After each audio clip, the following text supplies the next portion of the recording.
देखेंगे ये test series जो है यूपीपीसीएस प्री 2023, आरओ तथा अन्य एग्जाम के लिए भी हेल्पफुल होगी। तो क्लास को स्टार्ट करते हैं और आज का जो पहला प्रश्न है उसको देख लेते हैं। आज का पहला प्रश्न है, देखेंगे प्रश्न है कि निम्नलिखित में से कौन सा सतत विकास लक्ष्य एसडीजी भारत में 2030 तक सभी के लिए पानी की उपलब्धता और इसके स्थायी प्रबंधन को लक्षित करता है। देखेंगे जो सस्टेनेबल डेवलपमेंट गोल्स हैं, जो सतत विकास लक्ष्य हैं, जिनको जो है कि 2030 तक प्राप्त करने का लक्ष्य रखा गया है, उसमें ये प्रश्न कह रहा है, उस पर आधारित प्रश्न है और ये कह रहा है पानी की उपलब्धता और स्थायी प्रबंधन जो 17 सतत विकास लक्ष्य हैं उसमें जो है किसके तहत किया गया है। तो इसमें हम ऑप्शन देख लेते हैं। ऑप्शन इसमें ए है एसडीजी 6, एसडीजी 7, एसडीजी 8 और फिर डी है एसडीजी 9। तो बताना है इसमें किसके तहत जो है कि पानी की उपलब्धता और स्थायी प्रबंधन को बताया गया है।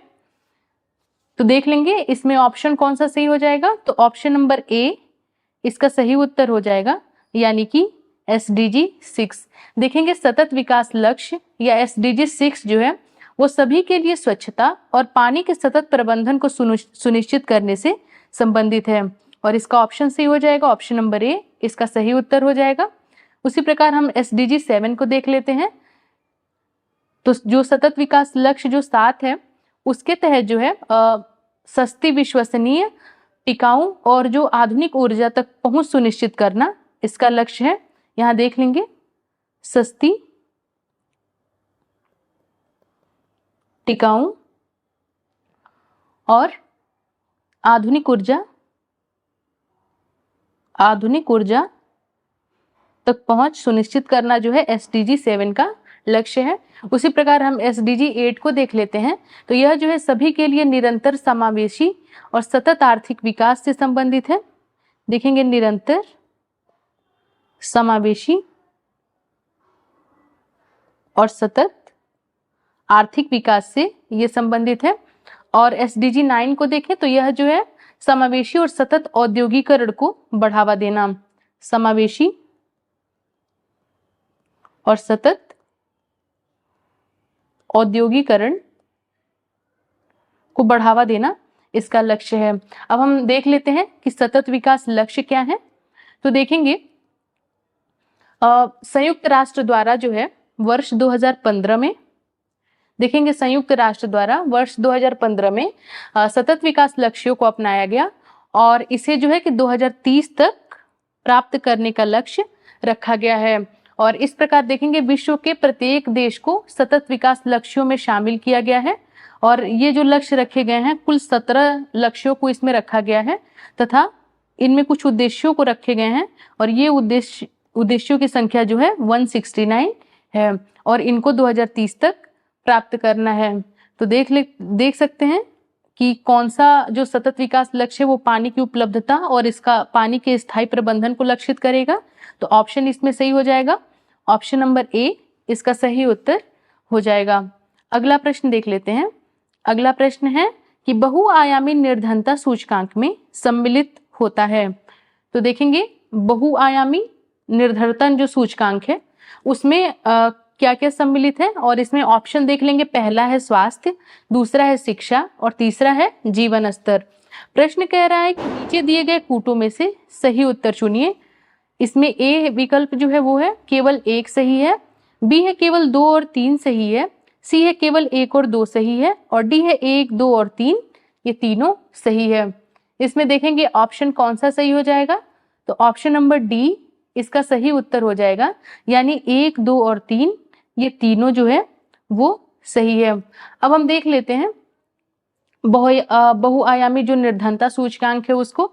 तो देखेंगे वर्ष 2010 में वैश्विक बहुआयामी निर्धनता सूचकांक की अवधारणा को देखेंगे। 2010 में बहुआयामी निर्धनता सूचकांक की अवधारणा को जो है संयुक्त राष्ट्र विकास कार्यक्रम जो यूएनडीपी है और ऑक्सफोर्ड विश्वविद्यालय द्वारा संयुक्त रूप से इसको विकसित किया गया था। तो देखें यूएनडीपी और ऑक्सफोर्ड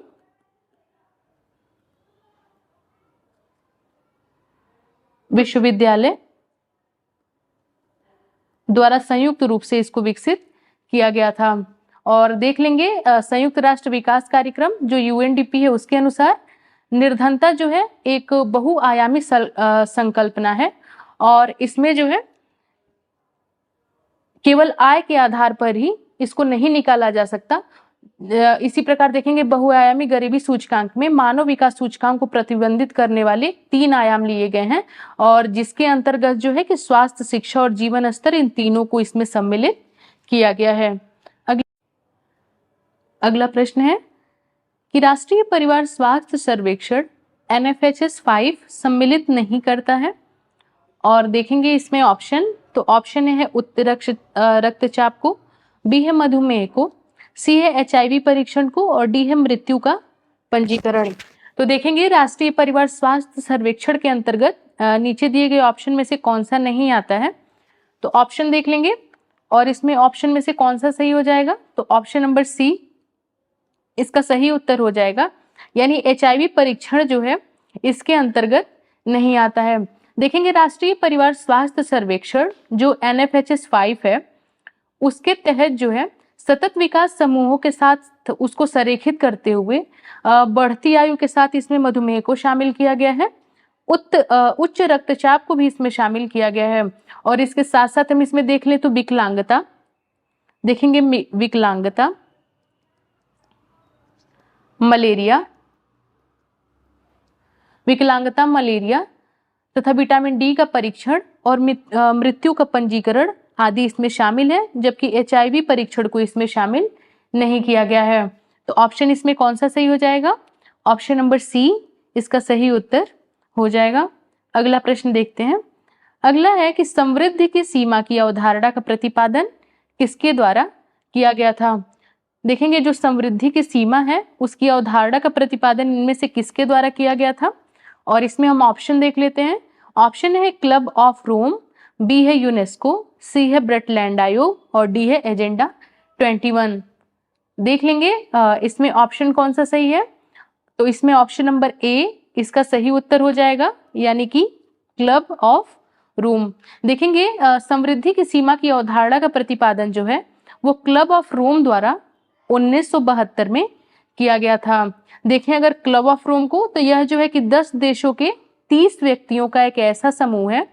देखेंगे यह जो है कि 10 देशों के 30 व्यक्तियों का ऐसा समूह है, ऐसा समूह था जिसमें वैज्ञानिक, शिक्षक, मानवतावादी, अर्थशास्त्री आदि इसमें शामिल थे। तो देख लेंगे और जो है कि क्लब ऑफ रोम का उद्देश्य जो था वो मानवता के सामने जो वैश्विक चुनौतियां हैं उनकी समझ को बढ़ावा देना, उनका वैज्ञानिक विश्लेषण करना तथा वकालत के माध्यम से उनका समाधान करना इनका उद्देश्य था।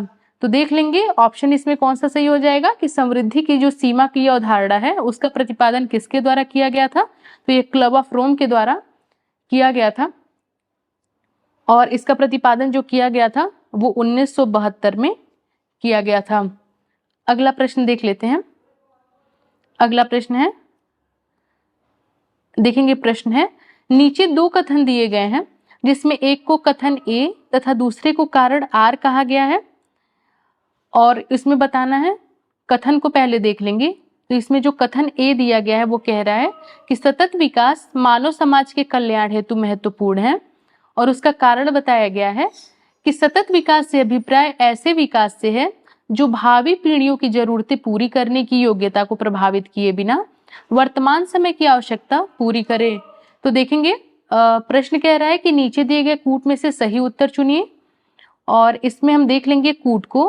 तो इसमें ए कह रहा है कि कथन ए तथा कारण आर दोनों सही है तथा कारण आर कथन ए की सही व्याख्या है। बी है कथन ए तथा कारण आर दोनों सही हैं परंतु कारण आर कथन ए की सही व्याख्या नहीं है। सी इसमें कह रहा है कि कथन ए सही है किंतु कारण आर गलत है और डी है कथन ए गलत है किंतु कारण आर सही है। तो देखेंगे इसमें कौन सा ऑप्शन सही हो जाएगा, तो ऑप्शन नंबर ए इसका सही हो जाएगा, यानी कि कथन ए तथा कारण आर दोनों सही हैं तथा कारण आर कथन ए की सही व्याख्या है। अगर हम सतत विकास को देखें तो पहला कथन इसमें दिया हुआ है कि सतत विकास मानव समाज के कल्याण हेतु महत्वपूर्ण है। तो ये बिल्कुल सही है।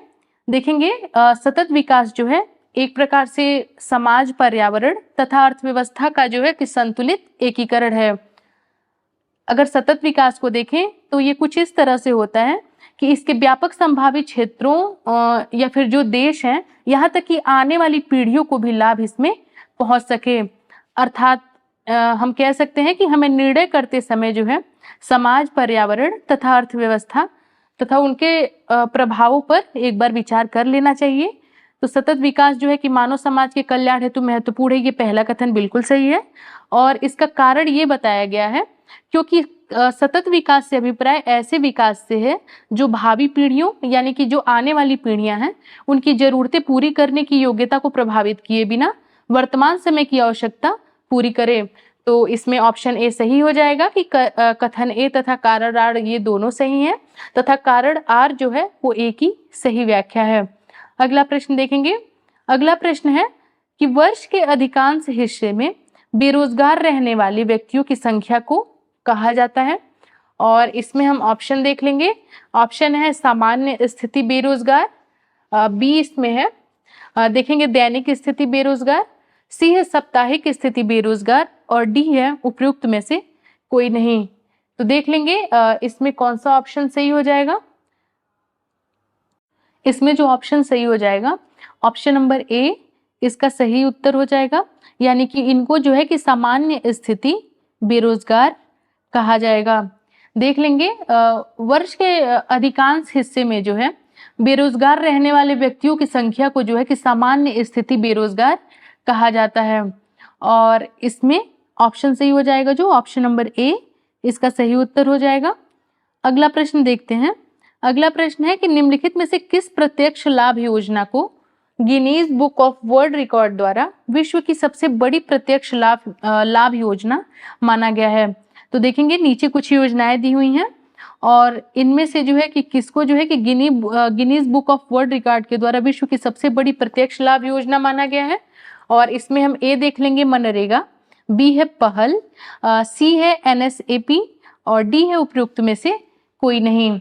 तो देख लेते हैं इसमें ऑप्शन कौन सा सही हो जाएगा।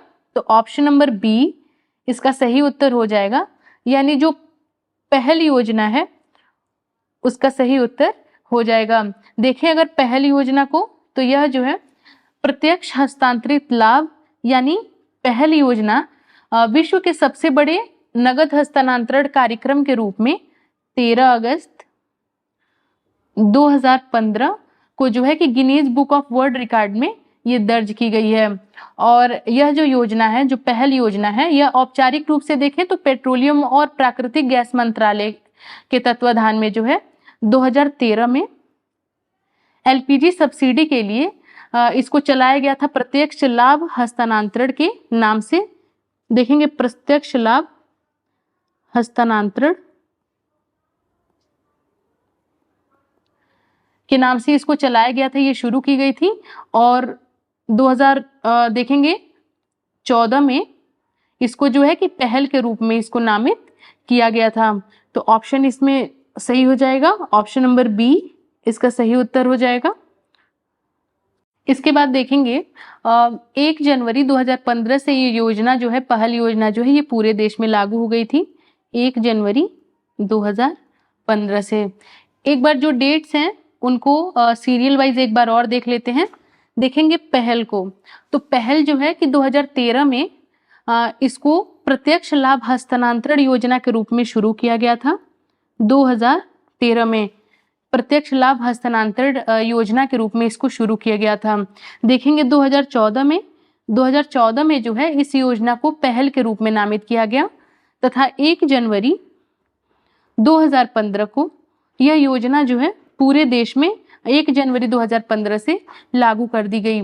तो इस प्रकार देख लेंगे ऑप्शन 20 का सही उत्तर हो जाएगा। अगर हम अन्य ऑप्शन को देखें तो अन्य ऑप्शन इसमें देखेंगे मनरेगा को देख लेते हैं।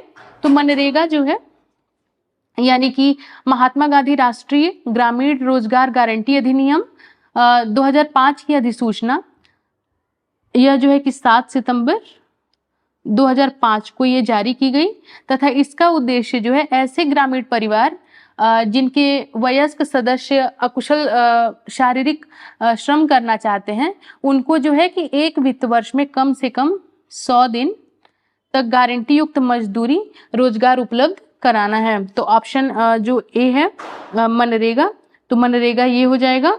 और अगला हम देख लेते हैं एनएसएपी क्या है। तो एनएसएपी यानी राष्ट्रीय सामाजिक सहायता कार्यक्रम, इसके तहत जो है सरकार गरीबी रेखा के नीचे के परिवारों को यानी कि 30 मिलियन से अधिक बुजुर्गों, विधवा जो हैं, जो दिव्यांग लाभार्थी हैं, उनको जो है कि प्रत्यक्ष हस्तांतरण के लिए इसमें सरकार जो है कि प्रतिबद्ध इसके तहत रहेगी।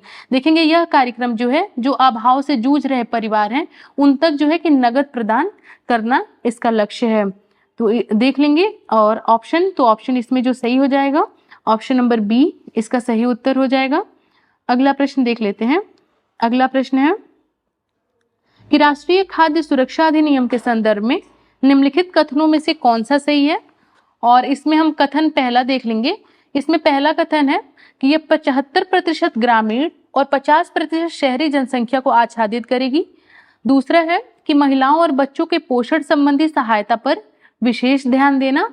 और जो तीसरा है कथन इसमें कहा गया है राष्ट्रीय खाद्य सुरक्षा अधिनियम के अंतर्गत, तो ये कहा गया है कि 18 वर्ष आयु से अधिक की सबसे बड़ी महिला जो है वो परिवार की मुखिया होगी। अब प्रश्न कह रहा है कि नीचे दिए हुए कूटों में से सही उत्तर चुनिए। तो इसमें हम ऑप्शन को देख लेंगे। ऑप्शन ए है ए और 2 सही हैं। ऑप्शन बी है 2 और 3 सही हैं। इसमें सी है 1, 2 और 3 तीनों सही हैं। और डी है इनमें से कोई नहीं। तो देख लेंगे इसमें कौन सा ऑप्शन सही हो जाएगा। तो ऑप्शन जो इसमें सही हो जाएगा ऑप्शन नंबर सी इसका सही उत्तर हो जाएगा।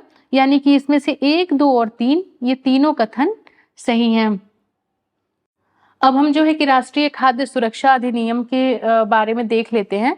तो देखेंगे अधिनियम में लक्षित सार्वजनिक वितरण प्रणाली के अंतर्गत जो है खाद्यान्न प्राप्त करने के लिए देखेंगे 75%, इसमें हम देख लेंगे 75% जो है ग्रामीण आबादी और 50% शहरी आबादी को जो है कि इसमें कवरेज प्रदान करने का प्रावधान है। इस प्रकार यह जो है कि लगभग 2/3 आबादी को कवर करेगा। और देखेंगे इस अधिनियम में महिलाओं और बच्चों के लिए पोषण सहायता पर भी विशेष ध्यान दिया गया है। देखेंगे जो भी गर्भवती महिलाएं हैं और स्तनपान कराने वाली जो माताएं हैं या फिर गर्भावस्था के दौरान तथा बच्चे के जन्म के 6 माह के बाद तक जो है भोजन के अलावा कम से कम 6000 का मातृत्व लाभ जो है इसके अंतर्गत प्रदान किया जाएगा। देखेंगे इसके साथ ही साथ इसमें जो राष्ट्रीय खाद्य सुरक्षा अधिनियम है, इस अधिनियम में महिला सशक्तिकरण के तहत जो है कि राशन कार्ड जारी करने का प्रयोजन किया गया है। और इसमें जो है कि जो भी परिवार में 18 वर्ष या फिर उससे अधिक आयु की सबसे बड़ी महिला होगी उसको जो है कि परिवार का मुखिया माना जाएगा। तो इस प्रकार हम देखेंगे इसमें जो तीनों कथन है वो सही हैं। और इसमें जो ऑप्शन सही हो जाएगा ऑप्शन नंबर सी इसका सही उत्तर हो जाएगा। अगला प्रश्न देख लेते हैं। अगला है कि भारत में पट्टेदारी सुधार के उपायों के संदर्भ में कौन सा कथन सही है। तो देखेंगे भारत में जो पट्टेदारी सुधार हुए हैं उनके उपायों के संदर्भ में निम्नलिखित में से कौन सा सही है। इसमें पहला देख लेंगे लगान का विनियमन, दूसरा है इसमें अवधि की सुरक्षा और तीसरा है पट्टेदारी पर स्वामित्व की घोषणा। प्रश्न कह रहा है कि नीचे दिए हुए कूटों में से सही उत्तर चुनिए। इसमें ए है केवल 1, बी है 1 और 2, सी है 2 और 3 और डी है 1, 2 और 3। तो देख लेंगे इसमें कौन सा ऑप्शन सही हो जाएगा। तो ऑप्शन नंबर डी इसका सही उत्तर हो जाएगा।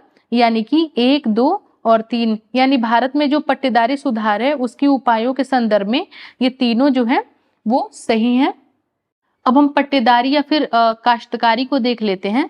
तो देखेंगे पट्टेदारी या फिर काश्तकारी के अंतर्गत जो भूमि का मालिक होता है, जो भूमि है उसका जो मालिक होता है वो खुद खेती नहीं करता, बल्कि भूमि को जो है काश्तकारों को कृषि कार्य के लिए पट्टे पर उनको दे देता है। अगर हम देखें स्वतंत्रता के पहले, तो स्वतंत्रता के पहले जो है कि भारत में जमींदारी तथा रैयतवाड़ी दोनों ही प्रणालियों में देखें तो भूमि को जो है पट्टे पर देने की प्रथा व्यापक रूप से प्रचलित थी। लेकिन वर्तमान में देखेंगे तो पट्टेदारी या फिर भूमि सुधार हेतु अनेक कदम उठाए गए हैं।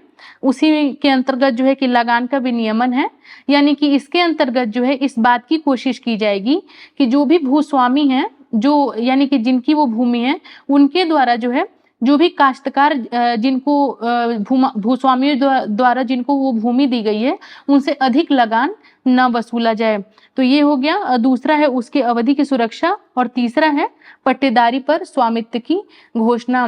यानी इसमें जो है कि विभिन्न योजनाओं में इस बात पर जोर दिया गया है कि काश्तकार जो है जिस भूमि पर खेती करते हैं उन्हें उस पर स्वामित्व का अधिकार प्रदान किया जाए, अर्थात उस भूमि का उसे मालिक बनाया जाए। तो देखेंगे पट्टेदारी सुधार के उपायों में ये तीनों जो हैं वो सही हो जाएंगे, और ऑप्शन जो इसमें सही हो जाएगा ऑप्शन नंबर डी इसका सही उत्तर हो जाएगा।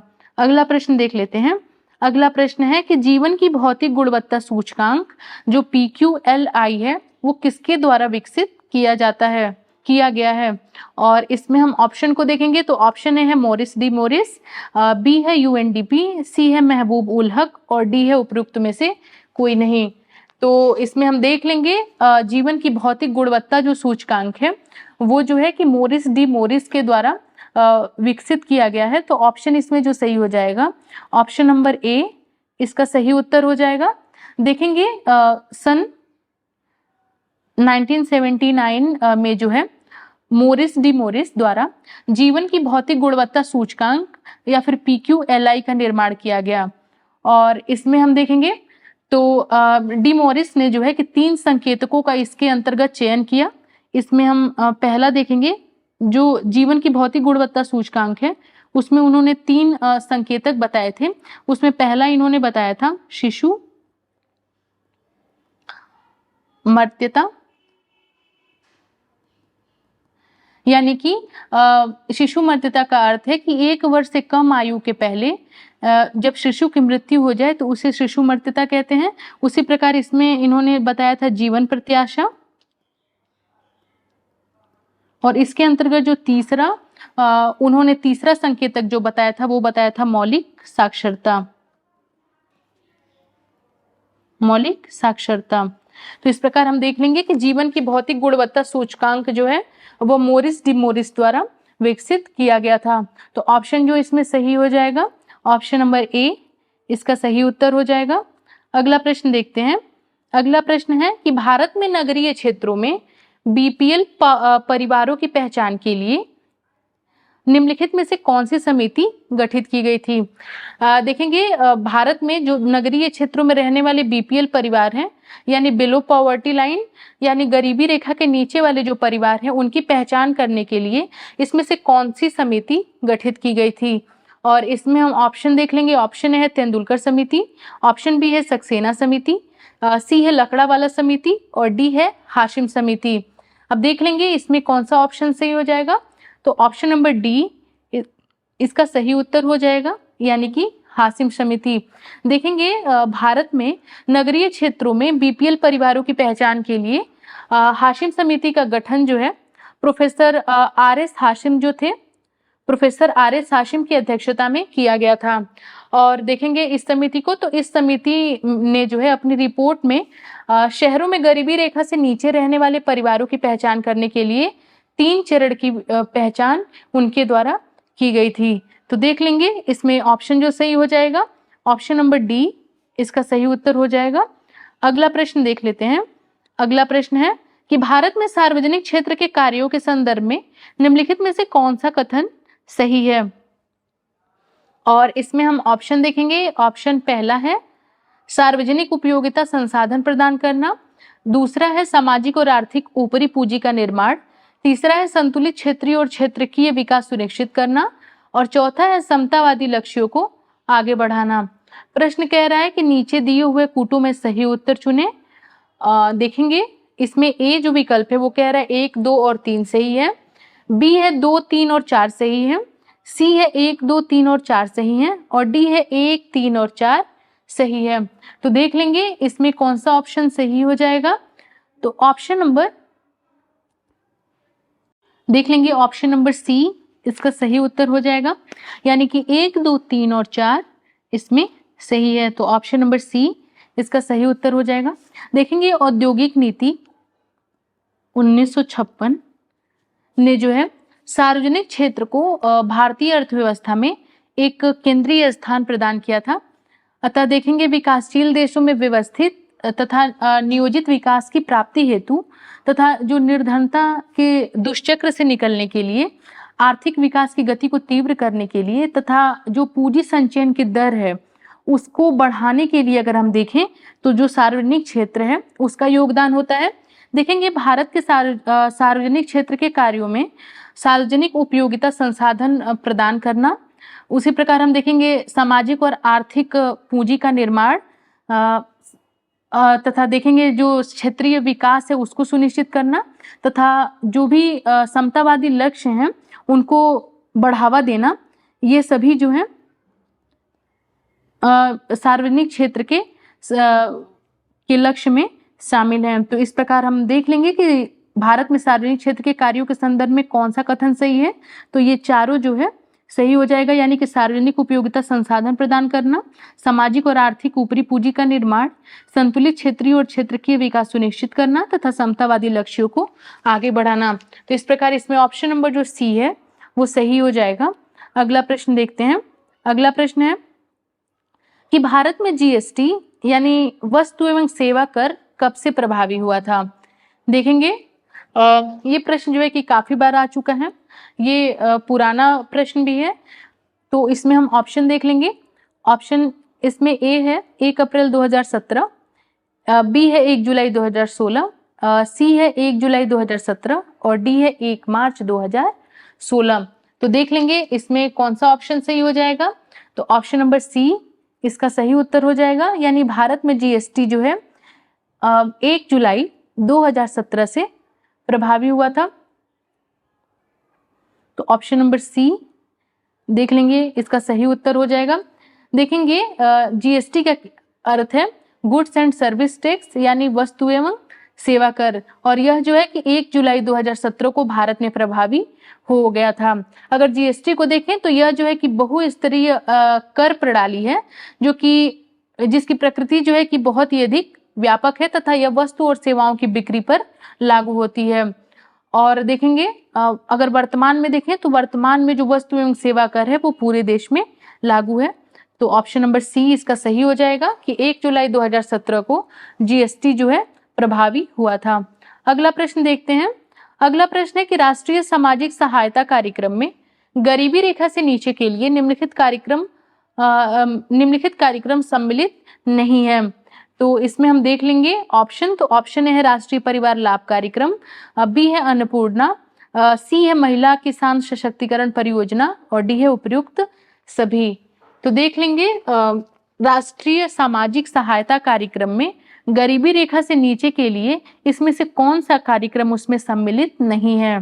तो इसमें जो ऑप्शन सही हो जाएगा ऑप्शन नंबर सी इसका सही उत्तर हो जाएगा, यानी कि महिला किसान सशक्तिकरण परियोजना, यह जो है कि इसमें सम्मिलित नहीं है।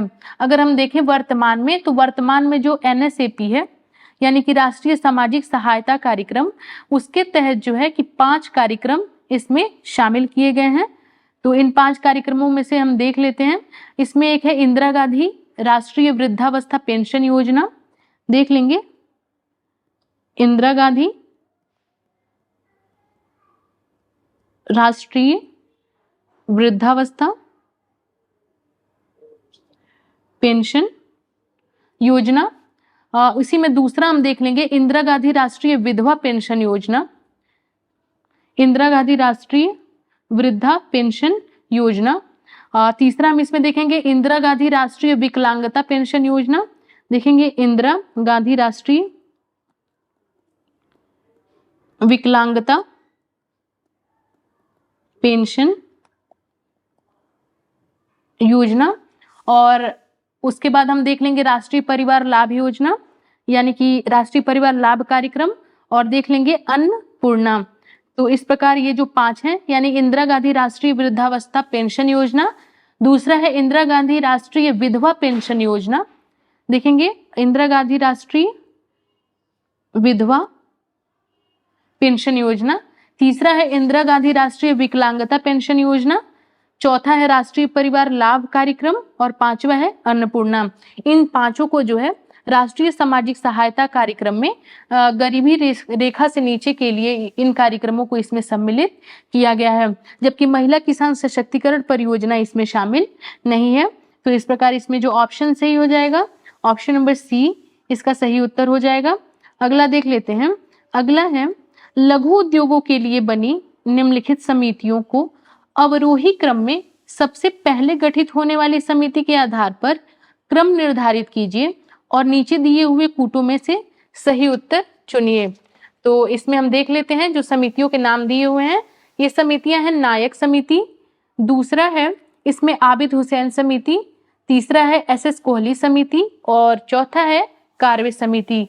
तो सबसे पहले हम देख लेते हैं कि ये समितियां जो है कि कब कब गठित की गई थी, उसके बाद जो है कि इसको हम क्रम में लगाएंगे। तो सबसे पहले इसमें है नायक समिति। तो नायक समिति जो है वो 1991 में देख लेंगे।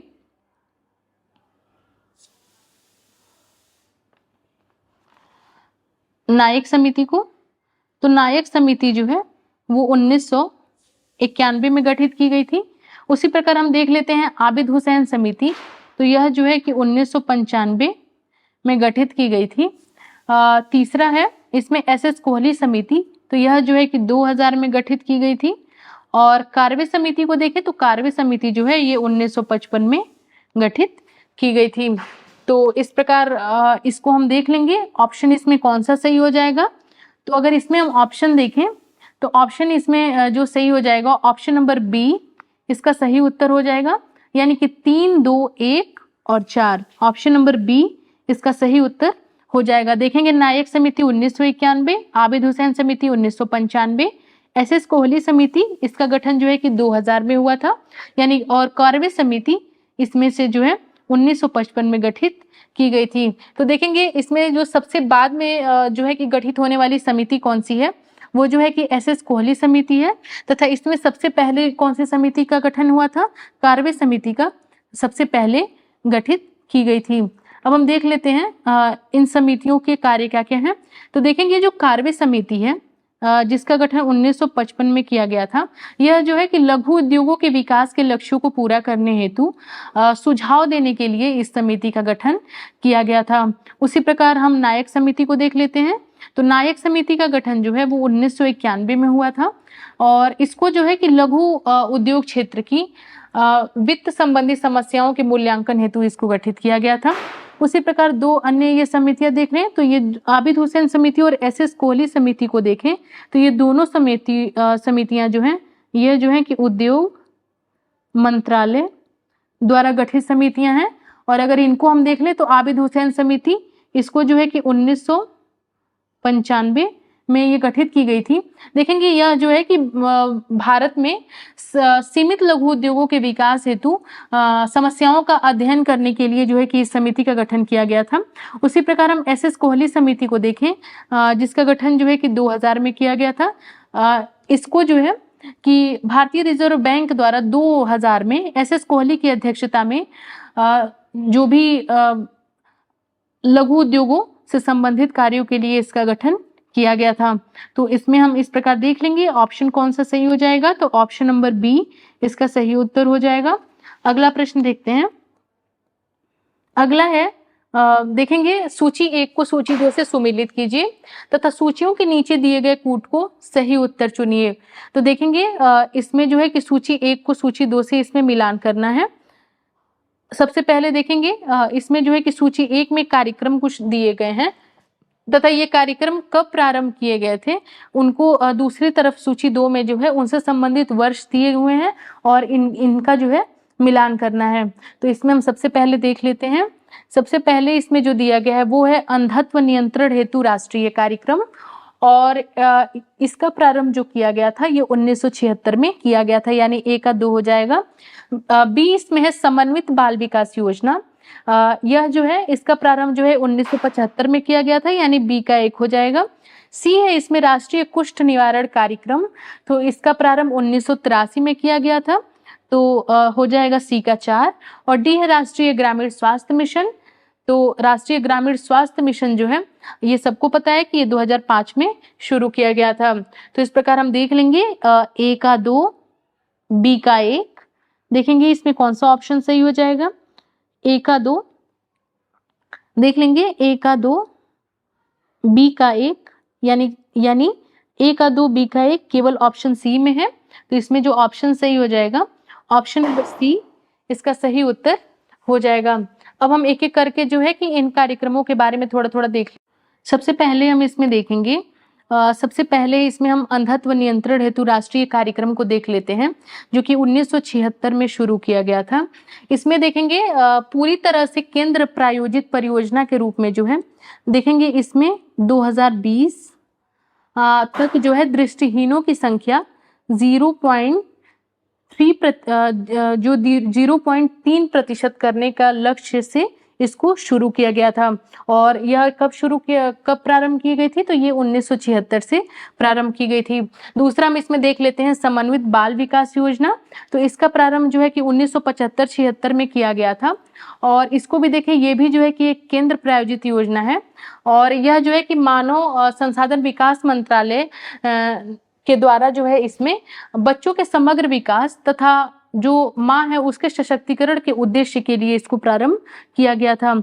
इसमें सी देख लेते हैं राष्ट्रीय कुष्ठ निवारण कार्यक्रम, तो इसका प्रारंभ जो है 1983 से किया गया था, और यह भी जो है कि केंद्र सरकार का एक 100% कार्यक्रम है।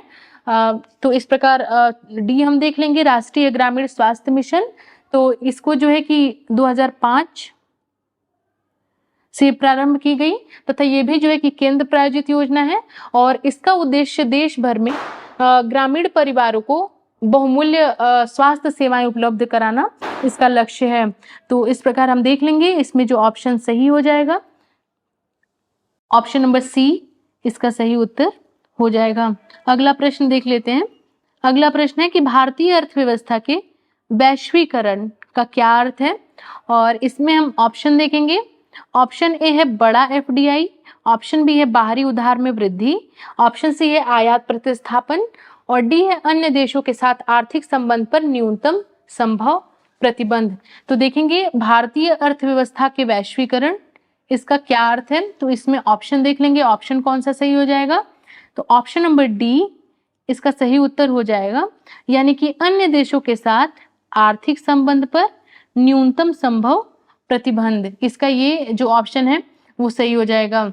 अगर हम देखें वैश्वीकरण को, तो वैश्वीकरण के कारण जो है भारतीय अर्थव्यवस्था में न केवल कृषि उत्पाद बल्कि ग्रामीण भागों में जो है रोजगार के अवसर, शहरी ग्रामीण क्षेत्रों के बीच देखेंगे असमानता भी इसके तहत जो है कि प्रभावित होती है।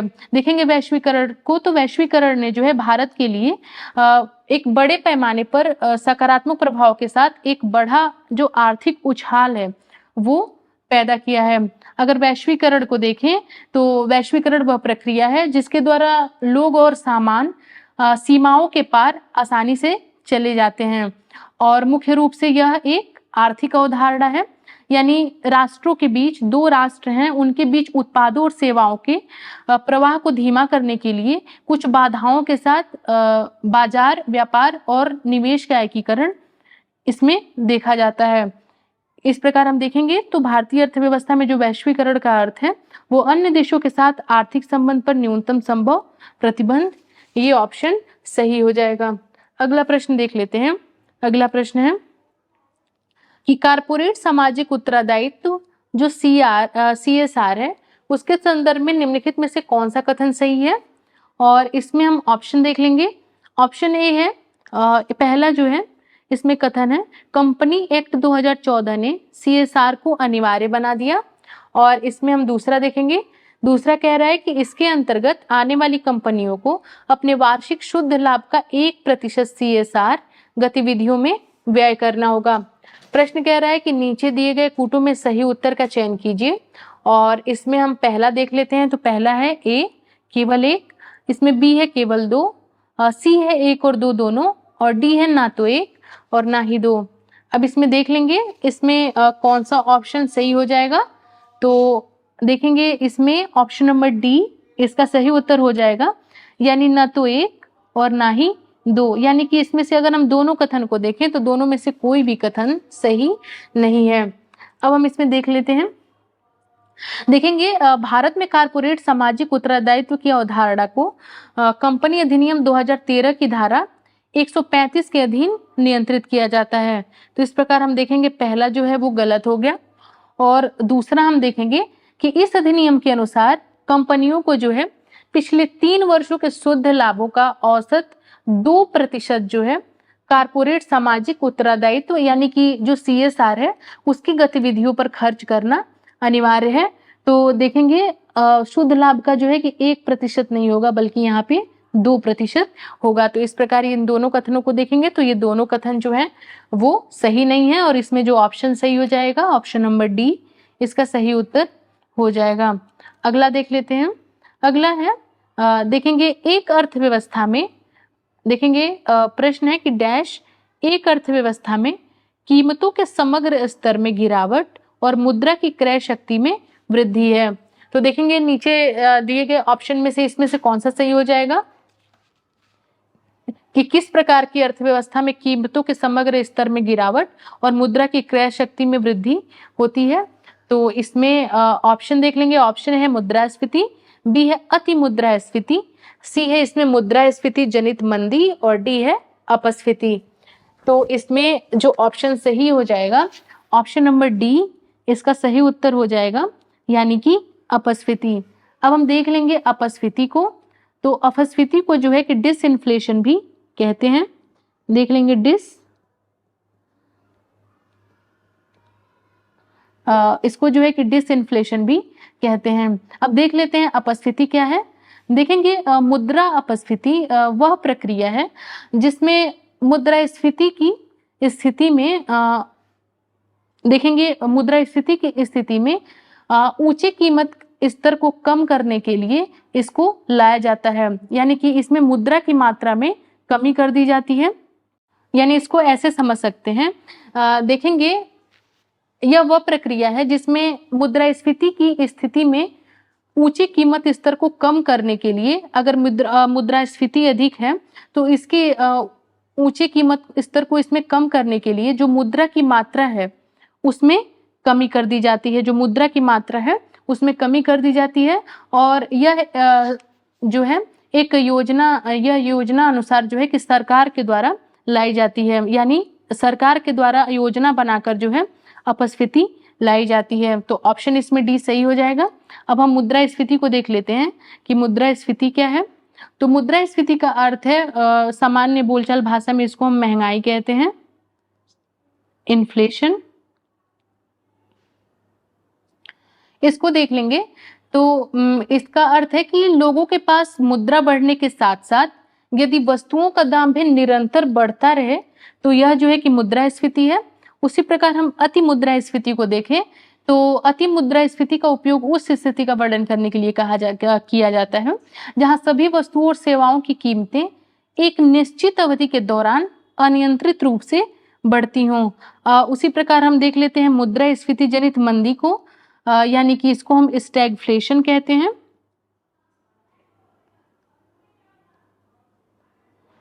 स्टैगफ्लेशन यानी कि मुद्रास्फीति जनित मंदी। देखेंगे जब महंगाई, देख लेंगे जब महंगाई वो मंदी दोनों एक साथ आ जाए तो मुद्रास्फीति जनित मंदी उत्पन्न होती है। तो इस प्रकार देख लेंगे ऑप्शन, तो ऑप्शन इसमें जो सही हो जाएगा ऑप्शन नंबर डी इसका सही उत्तर हो जाएगा। अगला प्रश्न देख लेते हैं। अगला प्रश्न है कि भारत में मुद्रास्फीति को किसके द्वारा मापा जाता है। तो इसमें हम देख लेंगे ऑप्शन, तो ऑप्शन इसमें ए है राष्ट्रीय आय में कमी, बी है थोक मूल्य सूचकांक संख्या, सी है उपभोक्ता मूल्य सूचकांक, और डी है उत्पादक मूल्य सूचकांक। देख लेंगे इसमें जो ऑप्शन सही हो जाएगा ऑप्शन नंबर सी इसका सही उत्तर हो जाएगा, यानी भारत में मुद्रास्फीति को उपभोक्ता मूल्य सूचकांक जो है यानी कि CPI इसके द्वारा मापा जाता है। देखेंगे थोक मूल्य सूचकांक यानी कि WPI जो है, थोक मूल्य सूचकांक यानी कि जो WPI है, यह जो है कि अप्रैल 2014 तक भारत में मुद्रास्फीति की माप के लिए प्रमुख सूचकांक था। उसके बाद हम देखेंगे RBI द्वारा मुद्रास्फीति के जो है कि प्रमुख उपाय के रूप में एक नया जो है कि सूचकांक लाया गया, जिसको उपभोक्ता मूल्य सूचकांक या फिर CPI कहा जाता है। देख लेंगे WPI, CPI इन सबको, तो यह जो है कि महंगाई को मापने के लिए ये सूचकांक है। WPI का जो अर्थ है वो होलसेल प्राइस इंडेक्स, और CPI जो है वो कंज्यूमर प्राइस इंडेक्स। तो इस प्रकार हम देखेंगे कि भारत में मुद्रास्फीति को द्वारा किसके द्वारा मापा जाता है, तो यह जो है ऑप्शन सी यानी उपभोक्ता मूल्य सूचकांक इसका सही उत्तर हो जाएगा। अगला प्रश्न देखते हैं। अगला प्रश्न है कि जनसंख्या की प्राकृतिक वृद्धि निम्नलिखित में से किसका परिणाम है, और इसमें हम ऑप्शन देख लेंगे। ऑप्शन एक है अशोधित जन्म दर, दूसरा है अशोधित मृत्यु दर, तीसरा है विवाह, और चौथा है प्रव्रजन। और इसमें हम देख लेंगे ऑप्शन, कौन सा ऑप्शन सही हो जाएगा, तो ऑप्शन नंबर डी इसका सही उत्तर हो जाएगा। यानी कि इसमें 1 और 2 दोनों जो है सही है, यानी अशोधित जन्म दर और अशोधित मृत्यु दर। तो देखेंगे जनसंख्या की प्राकृतिक वृद्धि जो है वो अशोधित जन्म दर तथा अशोधित मृत्यु दर इन दोनों का परिणाम है। अगला प्रश्न देख लेते हैं। अगला प्रश्न है कि यदि भारतीय रिजर्व बैंक अर्थव्यवस्था में मुद्रा आपूर्ति को कम करने का निर्णय लेता है तो वह निम्नलिखित में से क्या नहीं करेगा। तो इसमें हम देखेंगे ऑप्शन, तो ऑप्शन है सीमांत स्थायी सुविधा दर कम करना, दूसरा है सरकारी प्रतिभूतियों की बिक्री करना, और तीसरा है रेपो दर और जो रिवर्स रेपो रेट है उसमें वृद्धि करना। प्रश्न कह रहा है कि नीचे दिए गए कूट का प्रयोग कर सही उत्तर चुने, और इसमें ऑप्शन है, ऑप्शन ए केवल 1 और 2, बी है केवल 1, सी है 2 और 3, और डी है 1, 2 और 3। और इसमें हम देख लेंगे कौन सा ऑप्शन इसमें सही हो जाएगा। तो इसमें जो ऑप्शन सही हो जाएगा ऑप्शन नंबर बी इसका सही उत्तर हो जाएगा, यानी केवल 1, यानी सीमांत स्थायी सुविधा दर। देखेंगे कि भारतीय रिजर्व बैंक अर्थव्यवस्था में मुद्रा आपूर्ति को कम करने का यदि निर्णय लेता है तो वह जो है कि सीमांत स्थायी सुविधा दर को कम करेगा। अब हम इसको देख लेते हैं। अब हम इसमें देख लेंगे कि सीमांत स्थायी सुविधा क्या है, यानी कि देखेंगे MSF, इसको हम कहते हैं मार्जिनल स्टैंडिंग फैसिलिटी। इसमें जो है RBI किसी कॉमर्शियल बैंक को इसके तहत ऋण प्रदान करती है। MSF के तहत RBI जो है वो किसी भी कॉमर्शियल बैंक को ऋण प्रदान करती है, परंतु इसमें यदि जो वो बैंक है जो ऋण लेना चाहती है उसके पास अगर कुछ इसमें गिरवी रखने के लिए नहीं होता है तो वह जो है कि ऐसे अपने SLR के कुछ मात्रा को जो है कि गिरवी रख के RBI से ऋण ले लेती है। तो इस प्रकार हम देख लेंगे सीमांत स्थायी सुविधा को। अब देखेंगे ये विभिन्न देखेंगे इसमें repo rate, reverse repo rate आदि ये सब क्या है। तो इसमें हम देख लेंगे कि मौद्रिक नीति के तहत RBI विभिन्न रेट्स को बढ़ाती रहती है, घटाती रहती है। तो सबसे पहले हम इसमें देख लेंगे भारतीय रिजर्व बैंक मौद्रिक नीति के संचालन की जिम्मेदारी RBI के पास रहती है तथा यह जिम्मेदारी भारतीय रिजर्व बैंक अधिनियम जो 1934 है उसके तहत जो है कि स्पष्ट रूप से दी गई है। अब सबसे पहले हम रेपो रेट को देखेंगे कि रेपो रेट क्या है। तो देख लेते हैं रेपो रेट क्या है। इसमें जो है कि जब RBI किसी कॉमर्शियल बैंक को कम समय का ऋण देती है तो वो रेपो रेट के अंतर्गत आता है। देखेंगे RBI माना SBI है, उसको जो है लघु समय का जो है कि ऋण दे तो वह जो है कि तब जो है कि वो रेपो रेट लगाती है। उसी प्रकार हम रिवर्स रेपो रेट को देख लेते हैं कि रिवर्स रेपो रेट क्या है। देखेंगे रिवर्स रेपो रेट क्या है। तो देखेंगे इसके अंतर्गत कोई भी कॉमर्शियल बैंक RBI के पास अपने अधिशेष को जमा रखता है तब जो दर लगती है वह जो है कि रिवर्स रेपो रेट कही जाती है।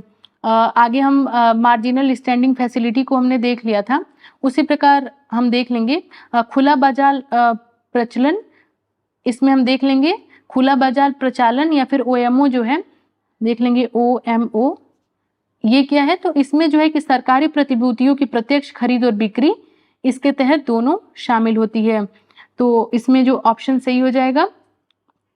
एक चीज और देख लेंगे, जो रिवर्स रेपो रेट होता है वो रेपो रेट से हमेशा कम होता है। जो रिवर्स रेपो रेट है वो रेपो रेट से हमेशा कम होता है।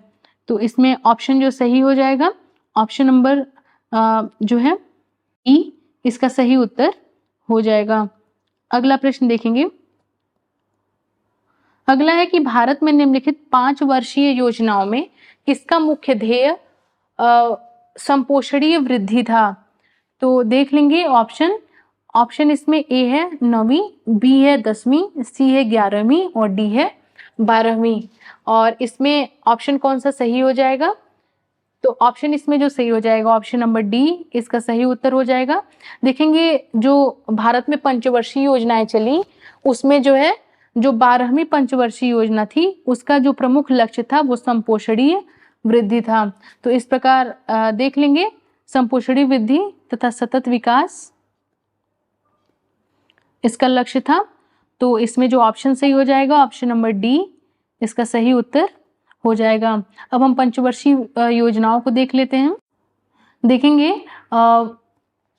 केसी नियोगी द्वारा जो है, केसी नियोगी की सिफारिश के आधार पर 15 मार्च 1950 को जो है कि योजना आयोग का गठन किया गया। देखेंगे 15 मार्च 1950 को योजना आयोग का गठन किया गया और इसी के तहत जो है कि पंचवर्षीय योजना को लाया गया। टोटल देखेंगे, टोटल जो पंचवर्षीय योजनाएं हैं कुल 12 जो है कि पंचवर्षीय योजना चली थी और इसका प्रारंभ जो हुआ था 1951 में पहली पंचवर्षीय योजना का प्रारंभ हुआ था तथा लास्ट पंचवर्षीय योजना चली थी 2012 से 2017 तक, ये लास्ट पंचवर्षीय योजना चली थी। देखेंगे पंचवर्षीय योजना को, तो पंचवर्षीय योजनाओं में भारत सरकार अपनी ओर से दस्तावेज तैयार करती है जिसमें अगले 5 वर्षों के लिए उसकी आमदनी व खर्च की योजना होती है। तो देख लेंगे कुल 12 पंचवर्षीय योजनाएं चली थी तथा उन 12 पंचवर्षीय योजनाओं में जो 12वीं पंचवर्षीय योजना थी उसका प्रमुख लक्ष्य जो है कि संपोषणीय वृद्धि तथा सतत विकास इसका लक्ष्य था। अगला प्रश्न देखते हैं। अगला प्रश्न है कि निम्नलिखित में से किस बाजार में सभी फर्म मूल्य लेने वाली हैं? और इसमें हम देख लेंगे ऑप्शन। तो ऑप्शन है एकाधिकार प्रतियोगिता, ऑप्शन बी है अल्पाधिकार, ऑप्शन सी है शुद्ध एकाधिकार और डी है पूर्ण प्रतिस्पर्धी बाजार। और इसमें देख लेंगे ऑप्शन जो सही हो जाएगा तो ऑप्शन नंबर डी इसका सही उत्तर हो जाएगा, यानी पूर्ण प्रतिस्पर्धी बाजार में सभी जो फर्म हैं वो मूल्य लेने वाली हैं। तो ऑप्शन नंबर डी इसका सही उत्तर हो जाएगा। एक एक करके इसको हम देख लेते हैं। तो इसमें जो है कि पूर्ण प्रतिस्पर्धी बाजार में जो है एक फर्म का मांग वक्र जो है वो पूरी तरीके से लोचदार होता है तथा यह बाजार मूल्य पर एक क्षैतिज सीधी रेखा इसमें होती है। उसी प्रकार हम देख लेंगे एकाधिकार प्रतियोगिता को। अगर हम एकाधिकार प्रतियोगिता को देखें तो इससे तात्पर्य जो है कि बाजार की उस स्थिति से है जिसमें कई उत्पादक ऐसे माल का उत्पादन करते हैं जो एक दूसरे के निकटतम विकल्प होते हैं। तो ये हो गया एकाधिकार प्रतियोगिता। बी हम देख लेंगे अल्पाधिकार। तो अल्पाधिकार को देखें तो वह बाजार की वह स्थिति है जिसमें फर्मों की संख्या जो होती है वो कम होती है, लेकिन उद्योग में जो प्रत्येक फर्म होते हैं मूल्य नीति के निर्माण में इनमें जो है कि जो प्रतिद्वंदी फर्म होते हैं उसकी प्रक्रिया को ये ध्यान में रखते हैं। उसी प्रकार इसमें हम देख लेंगे ऑप्शन कि सभी फर्म मूल्य लेने वाली हैं, तो ऑप्शन नंबर डी इसका सही उत्तर हो जाएगा। अगला प्रश्न देखते हैं। अगला है निम्नलिखित में से कौन सा शब्द कभी कभी समाचारों में देखे जाने वाले धन की सीमांत लागत आधारित ऋण दर यानी कि जो MCLR है उसका सबसे अच्छा वर्णन करता है? और इसमें हम ऑप्शन देखेंगे। ऑप्शन इसमें जो है ए बैंक ऋण की इष्टतम ब्याज दर जो उधारकर्ताओं के लिए लाभदायक हो, आगे हम इसमें देख लेंगे बी, किसी बैंक की न्यूनतम ब्याज दर जिसके नीचे वह ऋण नहीं दे सकता। सी है जिस ब्याज दर पर आरबीआई वाणिज्यिक बैंकों को पैसा उधार देता है। और डी है आरबीआई के पास जमा राशि के लिए आरबीआई वाणिज्यिक बैंकों का ब्याज भुगतान करता है। तो अब हम इसमें देख लेंगे ऑप्शन कि इसमें से कौन सा शब्द जो है जो समाचारों में देखे जाने वाला MCLR है उसका सबसे अच्छा वर्णन इसमें से करता है। तो ऑप्शन देख लेंगे, तो ऑप्शन नंबर बी इसका सही उत्तर हो जाएगा, यानी कि किसी बैंक की न्यूनतम ब्याज दर जिसके नीचे वो ऋण नहीं दे सकता। ऑप्शन नंबर बी इसका सही उत्तर हो जाएगा। अगर हम देखें MCLR को तो ये कब लागू हुआ था, तो ये 1 अप्रैल 2016 से लागू है। देखेंगे 1 अप्रैल 2016 से ये लागू है। और अगर इसको देखें तो यह वह न्यूनतम दर है जिस पर बैंक अपने ग्राहकों को ऋण देता है, और उसी प्रकार किसी बैंक की न्यूनतम ब्याज दर है जिसके नीचे वो ऋण नहीं दे सकता। तो ऑप्शन नंबर बी इसका सही उत्तर हो जाएगा। अगला प्रश्न है कि हरित सकल घरेलू उत्पाद से संबंधित निम्नलिखित में से कौन सा कथन सही है। देखेंगे यहाँ हरित सकल घरेलू उत्पाद से संबंधित निम्नलिखित में से कौन सा कथन सही है। इसमें हम देख लेंगे पहला जो कथन है ए, यह किसी देश में नवीकरणीय क्षेत्रों में उत्पादित वस्तुओं और सेवाओं के मौद्रिक मूल्य को संदर्भित करता है।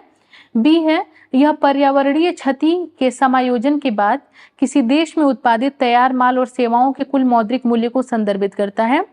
सी है यह संभावित सकल घरेलू उत्पाद को संदर्भित करता है जिसे प्राप्त किया जा सकता है जब किसी देश के संसाधनों का पूरी तरीके से शोषण किया जाता है। और इसमें डी कथन है कि यह जो है जो हरित सकल घरेलू उत्पाद है यह किसी देश में जैव विविधता के अपेक्षित मौद्रिक मूल्य को संदर्भित करता है। अब इसमें हम देख लेंगे कि इसमें से कौन सा कथन जो है सही हो जाएगा। तो ऑप्शन नंबर बी जो है इसका सही उत्तर हो जाएगा, यानी कि यह पर्यावरणीय क्षति के समायोजन के बाद किसी देश में उत्पादित तैयार माल और सेवाओं के कुल मौद्रिक मूल्य को संदर्भित करता है। अब हम देख लेंगे एक बार जो है कि सकल घरेलू उत्पाद, हरित सकल घरेलू उत्पाद या फिर ग्रीन जीडीपी, इसको हम देख सकते हैं ग्रीन जीडीपी। तो इसको देखेंगे, यह जो है किसी देश के मानक सकल घरेलू उत्पाद के साथ साथ पर्यावरणीय कारकों को ध्यान में रखते हुए एक आर्थिक विकास का एक संकेतक है। यानी हरित सकल घरेलू उत्पाद जो है यानी ग्रीन जीडीपी एक ऐसा शब्द है जिसका इस्तेमाल आमतौर पर पर्यावरणीय क्षति के समायोजन के बाद ग्रीन जीडीपी को व्यक्त करने के लिए इसका प्रयोग किया जाता है। तो इस प्रकार हम देख लेंगे इसमें जो ऑप्शन सही हो जाएगा ऑप्शन नंबर बी इसका सही उत्तर हो जाएगा। अगला हम देखेंगे, अगला है निम्नलिखित में से कौन भुगतान संतुलन खाते के चालू खाते का एक घटक नहीं है। और इसमें हम ऑप्शन देख लेंगे, ऑप्शन है विप्रेषण, ऑप्शन बी है विदेशी संस्थागत निवेश यानी FII, सी है सेवा निर्यात और डी है व्यापार संतुलन। और इसमें हम देख लेते हैं कौन सा ऑप्शन सही हो जाएगा। तो ऑप्शन नंबर बी इसका सही उत्तर हो जाएगा, यानी कि विदेशी संस्थागत निवेश यानी कि FII। देखेंगे प्रश्न कह रहा है निम्नलिखित में से कौन भुगतान संतुलन खाते के चालू खाते का घटक नहीं है। तो इसमें से ऑप्शन नंबर बी इसका सही उत्तर हो जाएगा। देखेंगे विदेशी संस्थागत निवेश को, तो यह जो है कि वित्तीय परिसंपत्तियों से जुड़े अंतर्राष्ट्रीय लेन देन है। और इस प्रकार देखेंगे यह जो है कि BOP के पूंजी खाते का एक हिस्सा है, न कि भुगतान संतुलन खाते का। तो इस प्रकार इसका ऑप्शन नंबर बी सही हो जाएगा। अगर हम अन्य ऑप्शन को देखें तो अन्य ऑप्शन में हम विप्रेषण को अगर देखें तो विप्रेषण जो है कि वह रसीदें हैं जो किसी देश के निवासियों को प्रवासियों से मजदूरी आदि के रूप में स्थानांतरण के लिए प्राप्त की जाती हैं, और यह जो है कि चालू खाते का एक हिस्सा होती हैं। उसी प्रकार हम सी देख लेंगे सेवा निर्यात को, तो सेवा निर्यात जो है वो चालू खाते के भीतर अदृश्य व्यापार का एक हिस्सा है, इसलिए ये भी सही है। और डी है व्यापार संतुलन, तो व्यापार संतुलन को देखेंगे तो यह जो है कि निश्चित अवधि में किसी देश के निर्यात के मूल्य और माल के आयात के मूल्य के बीच का अंतर है, और यह जो है चालू खाते का एक घटक है। तो इस प्रकार इसमें जो ऑप्शन सही हो जाएगा ऑप्शन नंबर बी इसका सही उत्तर हो जाएगा, यानी विदेशी संस्थागत निवेश यानी FII। अगला प्रश्न देखते हैं। अगला प्रश्न है कि निम्नलिखित मद में दो कथन, कथन 1 और कथन 2 शामिल हैं। इन दोनों कथनों का सावधानी पूर्वक परीक्षण कीजिए और नीचे दिए गए कूट से सही उत्तर का चयन कीजिए। इसमें हम पहला कथन देख लेते हैं। पहला कथन दिया है उचित योजना और भारी निवेश के बाद भी भारत में कृषि विकास दर कम है। और दूसरा कथन इसमें कह रहा है कि भारत में कृषि विकास की अस्थिरता में कोई गिरावट नहीं आई है। देख लेंगे ए कह रहा है दोनों कथन व्यक्तिगत रूप से सही हैं और कथन 2 कथन 1 की सही व्याख्या है। बी इसमें कह रहा है दोनों कथन व्यक्तिगत रूप से सही हैं लेकिन कथन 2 कथन 1 की सही व्याख्या नहीं है। सी है कथन 1 सही है और कथन 2 गलत है। और डी है कथन 1 गलत है लेकिन कथन 2 सही है। अब हम देख लेंगे इसमें कौन सा ऑप्शन सही हो जाएगा। तो ऑप्शन नंबर सी इसका सही उत्तर हो जाएगा, यानी कि कथन 1 तो सही है लेकिन कथन 2 इसमें गलत है। कथन 1 देखेंगे उचित योजना और भारी निवेश के बाद भी भारत में कृषि विकास दर कम है, ये बिल्कुल सही कथन है। और कथन दूसरा कह रहा है कि भारत में कृषि विकास की अस्थिरता में कोई गिरावट नहीं आई है। तो देखेंगे यह कथन हो जाएगा वो गलत हो जाएगा। देखेंगे भारत में देख लेंगे भारत में 15 कृषि जलवायु क्षेत्रों के साथ जो है कि बड़ी कृषि योग्य भूमि है। 15 जो है कि कृषि जलवायु क्षेत्र हैं। यह जो है कि ICAR द्वारा इसको परिभाषित किया गया है, जिसमें लगभग सभी प्रकार के मौसम की स्थिति और मिट्टी के प्रकार हैं और जिसमें जो है कि विभिन्न प्रकार की फसलें उगाने में भी ये सक्षम है। अगर हम देखें भारत को तो भारत जो है कि दूध, मसाले, दाल, काजू, जूट का जो है कि शीर्ष उत्पादक है तथा चावल, गेहूं, तिलहन, फल और सब्जियां, गन्ना तथा कपास का दूसरा सबसे बड़ा उत्पादक भारत है। तो इस प्रकार हम देख लेंगे ऑप्शन नंबर सी इसका सही उत्तर हो जाएगा, यानी पहला कथन इसमें सही है लेकिन कथन 2 सही नहीं है। अगला प्रश्न देख लेते हैं। अगला प्रश्न है कि निम्नलिखित में से कौन श्रिंकफ्लेशन शब्द को अच्छी तरीके से परिभाषित करता है। देखेंगे कौन सा शब्द जो है कि श्रिंकफ्लेशन को अच्छे तरीके से परिभाषित करता है। और इसमें हम ऑप्शन देखेंगे ए मूल्य स्तर में लगातार कमी, बी है किसी उत्पाद का आकार बनाए रखते हुए उसके पुरस्कार को कम करने का अभ्यास, सी है किसी उत्पाद के स्टिकर मूल्य को बनाए रखते हुए उसके आकार को कम करने का अभ्यास, और डी है जिस स्थिति में मुद्रास्फीति की दर अधिक होती है आर्थिक विकास दर धीमी होती है। तो देखेंगे इसमें से सबसे अच्छे तरीके से श्रिंकफ्लेशन को क्या परिभाषित करता है। तो ऑप्शन नंबर सी इसका सही उत्तर हो जाएगा, यानी कि किसी उत्पाद के स्टिकर मूल्य को बनाए रखते हुए उसके आकार को कम करने का अभ्यास। अब हम समझ लेते हैं श्रिंकफ्लेशन को। तो यहां देख लेंगे श्रिंकफ्लेशन।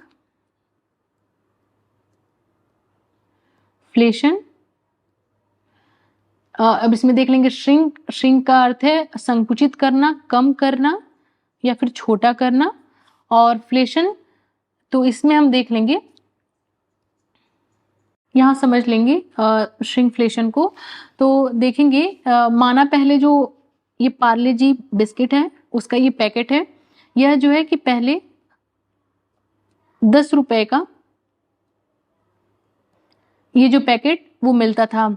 उसके बाद हम देख लेंगे इसमें जो कुल कितने बिस्किट होते थे, इसमें कुल 15 बिस्किट होते थे और ये 10 रुपए का मिलता था। महंगाई बढ़ी तो जैसे जैसे महंगाई बढ़ी इसमें इसका पैकेट उतना ही बड़ा है, लेकिन इसमें जो बिस्किट हैं उनको कम कर दिया गया है, उनके आकार को छोटा करते हुए भी अब पैकेट तो उतना ही बड़ा है लेकिन इसमें कुल 12 बिस्किट आते हैं और दाम वही रखा गया है, यानी कि 10 रुपए ही। तो इसको जो है कि श्रिंकफ्लेशन कहते हैं, यानी किसी उत्पाद की स्टिकर मूल्य को बनाए रखते हुए उसके आकार को कम करने का अभ्यास जो है श्रिंकफ्लेशन कहलाता है। देखेंगे पैकेट उतना ही बड़ा है, दाम भी उतना ही है, मूल्य उतना ही है, लेकिन इसके अंदर जो बिस्किट का आकार है तथा जो नंबर ऑफ बिस्किट है उसको कम कर दिया गया है, यानी उसको 15 से 12 कर दिया गया है। तो इस प्रकार इसमें जो ऑप्शन हो जाएगा ऑप्शन नंबर सी इसका सही उत्तर हो जाएगा। अगला हम देख लेंगे, अगला है निम्नलिखित में से किसका अर्थव्यवस्था में मुद्रा गुणक पर विपरीत प्रभाव पड़ता है।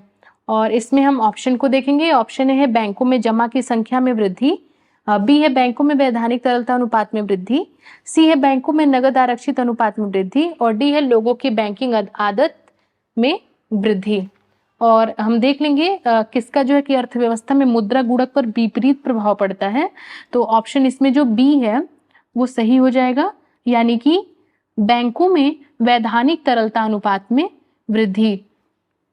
इसका ऑप्शन नंबर बी इसका सही उत्तर हो जाएगा। अगर हम देखें गुणक प्रभाव को, तो गुणक प्रभाव क्या है देख लेंगे। गुणक प्रभाव जो है वो एक आर्थिक शब्द है जो कि पूंजी के इंजेक्शन या फिर निकासी से होने वाली अंतिम आय में वृद्धि या कमी की आनुपातिक जो राशि है उसका जिक्र करता है। तो इस प्रकार इसमें हम देख लेंगे ऑप्शन इसमें से कौन सा सही हो जाएगा कि मुद्रा गुणक पर विपरीत प्रभाव डालता है। तो ऑप्शन नंबर बी बैंकों में वैधानिक तरलता अनुपात में वृद्धि जो है ये जो है कि मुद्रा गुणक पर जो है ये विपरीत प्रभाव डालता है। तो ऑप्शन नंबर बी इसका सही उत्तर हो जाएगा। आज की क्लास में इतना ही। Thank you.